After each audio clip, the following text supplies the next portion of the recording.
नमस्कार दोस्तों, OCN network में आपका स्वागत। मैं हूं ओमकार चौधरी। अब चीन से कई तरह की खबरें आ रही हैं और पिछले करीब-करीब 2 सप्ताह से, उससे भी ज़्यादा समय से शी जिनपिंग पर्दे से गायब हैं, दिखाई नहीं दे रहे हैं। और एक बार ऐसा पहले भी हुआ था। हालांकि तब 20-21 दिन बाद वो नमूदार हो गए थे, सामने आ गए थे। इस बार कुछ अंदरूनी मसले हैं, शायद जो विवादों का कारण बने हुए हैं। और खबर ये भी आ रही है कि ब्राज़ील भी नहीं जा रहे हैं, ब्रिक्स देशों के सम्मेलन में भी नहीं जा रहे हैं, जहां प्रधानमंत्री नरेंद्र मोदी और दूसरे जितने भी राष्ट्र प्रमुख हैं, वो जा रहे हैं। और शी जिनपिंग की जगह ये जानकारी मिल रही है कि वहां के प्रधानमंत्री इसमें शामिल होंगे। ये मसला पूरा है क्या? जरा ये समझने की कोशिश करेंगे। और क्या शी जिनपिंग के दिन पूरे हो रहे हैं एज प्रेसिडेंट, या उनकी सत्ता जा रही है, कोई और आएगा? पूरा मसला समझने के लिए सीधे जुड़ जाते हैं जियोपॉलिटिकल मामलों के जानकार उमेश अग्रवाल जी के साथ, और उन्हीं से समझने की कोशिश करते हैं कि माजरा क्या है। उमेश जी, बहुत स्वागत है आपका। नमस्कार। जय सिया राम।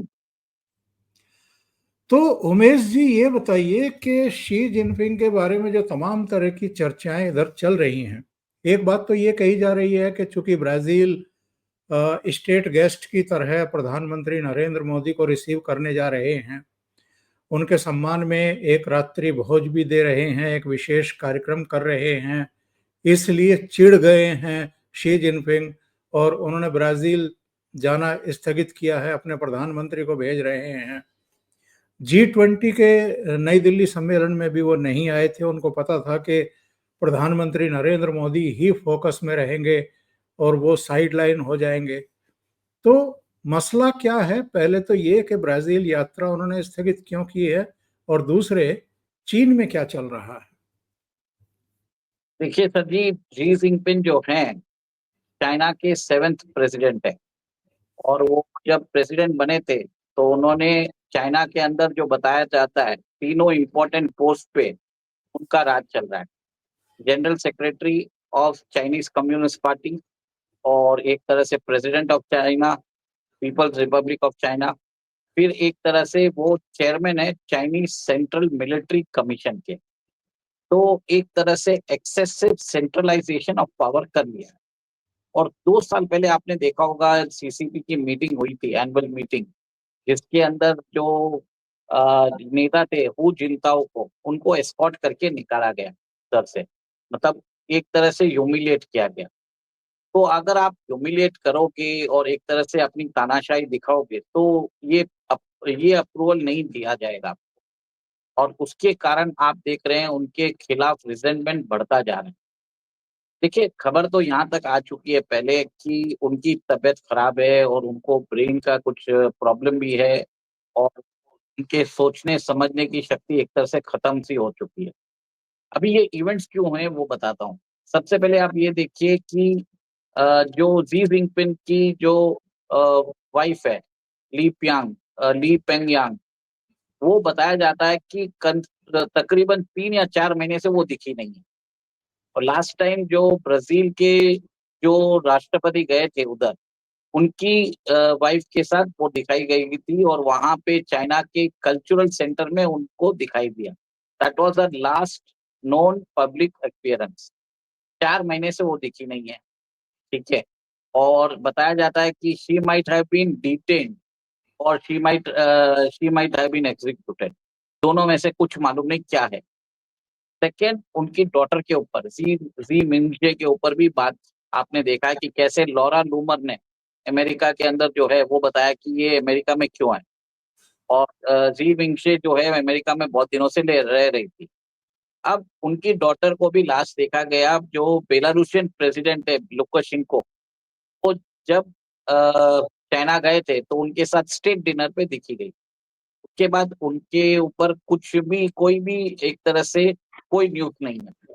अब ये देखिए कि जी जिनपिंग ने जब आप 3 देशों की यात्रा की थी, उन्होंने मेरे ख्याल से कंबोडिया, लाओस, वहां पे यात्रा की थी। वहां पे भी उनकी वाइफ उनके साथ नहीं थी, ठीक है, वो भी देख लीजिए। अभी रिपोर्ट यहाँ तक आ रही है कि उनकी जो माता जी हैं, जो 99 ईयर्स की हैं, उनका एक तरह से देहांत हो गया। और अब जी जिनपिंग को अपनी पॉलिटिकल लेगेसी के बारे में सोचना पड़ रहा है। और बताया जा रहा है कि वहां पे जो हू जिनताओ फैक्शन है और वेन जियाबो फैक्शन है, वो स्ट्रांग होते जा रहे हैं। और इनका जो एक तरह से वहां पे एक ग्रुप है, यूथ रेसिस्टेंट फ्रंट, उसके अंदर वो लोग एक तरह से अपोज कर रहे हैं। अब ये जो मीटिंग हुई थी, बताया जाता था मई में एक मीटिंग ऑलरेडी हो चुकी है। वहां पे बताया जा रहा है कि उनके जो कैबिनेट के जो मंत्री है, वांग जी है और बाकी है, सब अपने आप को डिस्टेंस कर चुके हैं शी जिनपिंग से। और एक तरह से मेरे ख्याल से नेगोशिएशन चल रहा है, जिसमें जी चाहते हैं कि एक ऑर्डरली ट्रांजिशन हो। री जिनपिंग चाहते हैं कि उनके पिताजी की जो प्रतिमा है, उसको खंडित ना किया जाए और उनका जो सम्मान है वो बना रहे। और उनके जो भाई हैं कि वाइफ, शायद पॉसिबली वाइफ जो डिटेन कर दिया है, और उसकी पुत्री को कोई प्रॉब्लम ना है। तो ये सब बात चल रही है। तो बताया जा रहा है कि उनके जो एग्जीक्यूटिव पावर्स है, वो धीरे धीरे उनको हटा रहे हैं। और बताया जा रहा है कि उनको एक तरह से ऑपरेशनल उनके जो पावर्स है हटा के सेरेमोनियल हेड के जैसे रखा जा रहा है। अब आप देखिए कि जब लुकाशेंको से वो मिलने आए, 15 दिन बाद आए थे, जैसे आपने बोला कि बहुत कम पब्लिक अपीयरेंस हो रहा है, तो उस समय भी जो उनके जो बात करने का था, वो was not so, he was not so well. China में एक चीज नोट कर लीजिए, जो न्यूज आती है वो रूमर होती है, और जो रूमर्स होती है वो एक्चुअली न्यूज होती है। तो ये एक चीज है, तो we should believe the rumours from China. तो आप ये देखिए कि ये सब चीजें चाइना के डिसिडेंट्स बता रहे हैं जो बाहर रह रहे हैं।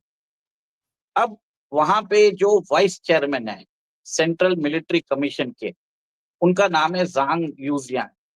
वो एक तरह से अभी डिफेक्टो लीडर हो चुके हैं चाइना के, वो इंटरनली सब मैनेज वो कर रहे हैं। और एक तरह से शी जिनपिंग को सारी पोस्ट से वो हटाने वाले हैं इन ड्यू कोर्स। अभी उनके पावर्स छीन लिया जा रहा है।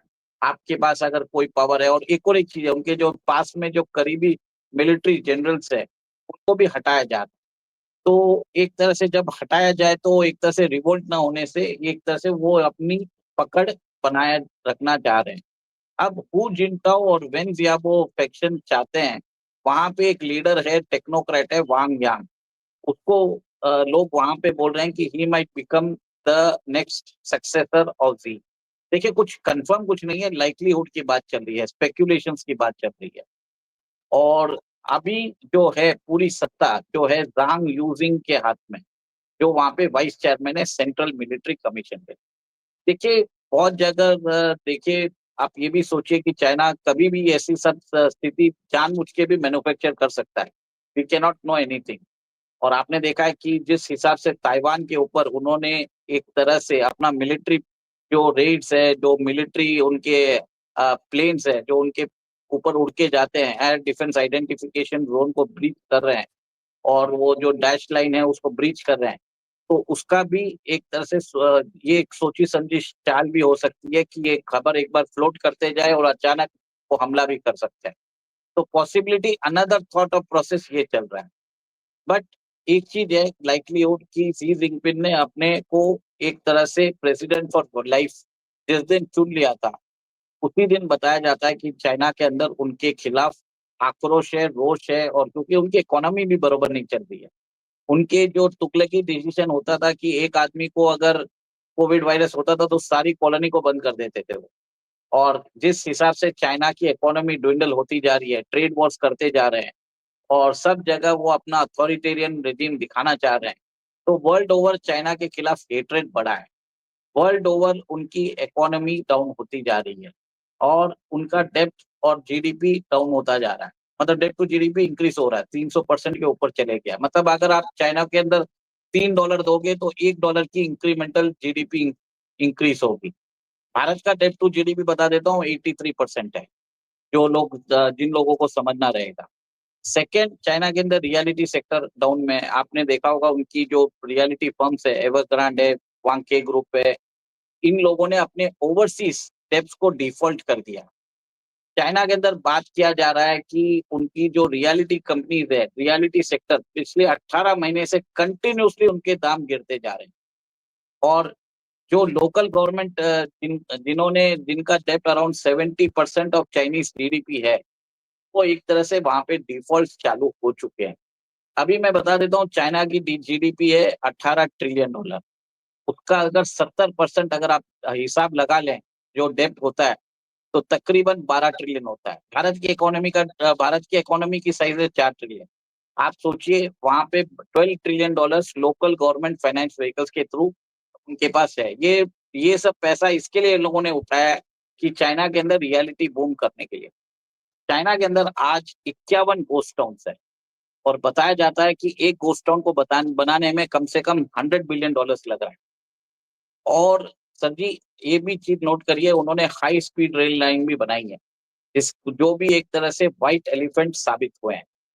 अब उनके जो कॉर्पोरेट डेट है 170% ऑफ द जीडीपी है, उनके जो हाउस होल्ड डेट है it is around 70% of the GDP.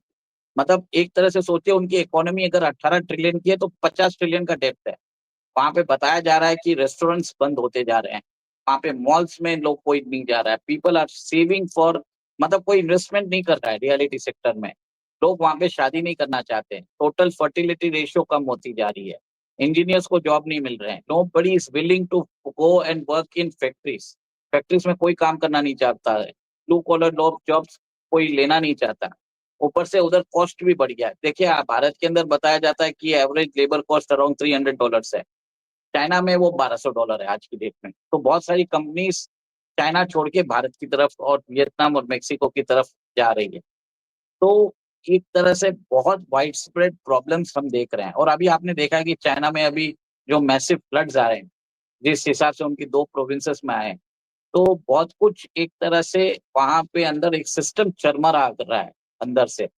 और लोगों के अंदर देखिए, 1991 में तियानमेन स्क्वायर हुआ था। तियानमेन स्क्वायर होने के बाद 30-35 साल तक चाइना होल्ड कर पाया था, क्योंकि उनकी जीडीपी इंक्रीज हो रही थी। उनकी जो पर कैपिटा इनकम है आज $12,000 की है, भारत की 2800 है। ठीक है, तो इसके लिए वो एक तरह से मिडिल इनकम ट्रैप में फंस चुके हैं। और उसके ऊपर डेब्ट्स बढ़ रहे हैं, और ऊपर से कोई अपॉर्चुनिटीज नहीं है। शंघाई की जो पॉपुलेशन थी 2.6 करोड़, वो आज 2 करोड़ के पास हो गई है। मतलब आप सोच लीजिए, 60 लाख एक्सपर्ट्स जो है, जो उनको हाई पेइंग जॉब्स में रहते थे, वो एक तरह से छोड़ के चले गए। कंजम्पशन डेंप हुआ है। तो ये सब बात हो रही है। और चाइनीज गवर्नमेंट अभी क्या करती थी, पहले अपने एक्सपोर्टर्स को एक्सपोर्ट सब्सिडी देती थी। अगर उनकी लागत ₹100 होती थी, $100, तो वो बोलते थे आप $80 में बेचो, $20 हम आपको देंगे। वो बंद कर दिया है। बहुत कुछ प्रॉब्लम्स चाइना के अंदर है। इसके कारण, वो मिसमैनेजमेंट के कारण लोगों के अंदर आक्रोश हो रहा है। धीरे धीरे चाइना में सीसीपी चाहती है जो और जो एक ट्रांजिशन हो, ऑर्डरली वे में हो। इसके लिए एक तरह से उनको सेरेमोनियल हेड बनाया जा रहा है।